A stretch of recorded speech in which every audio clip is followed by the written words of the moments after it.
Hello friends, welcome back to the new video guys. Today guys we are going to talk about guys Bluetooth setting in our Poco phone. In this video guys I will show you guys how can you connect guys headphone to your Poco phone. Friends, you want to connect guys headphone to your Poco phone, so friends you can connect. And guys now let's see how to connect headphone to our Poco phone guys. So guys I have got this headphone and guys I want to connect with my Poco phone.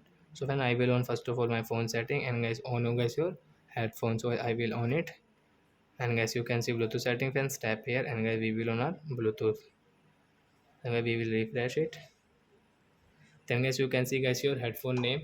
So as my headphone name is guys is Payton BTV, I will tap here to connect. Then guys you can see this notification. Friends, tap here to connect. Then guys you can see connected. And guys you want to check battery, so guys you can check battery percent from here guys, active. And guys now you can use guys your Bluetooth headphone while watching movies, listening song, like that guys you can use it with your Poco phone. So I hope friends you have understood how to connect headphone to our Poco phone. So that's it guys, thanks for watching guys. Now we will meet on next video. Bye bye friends.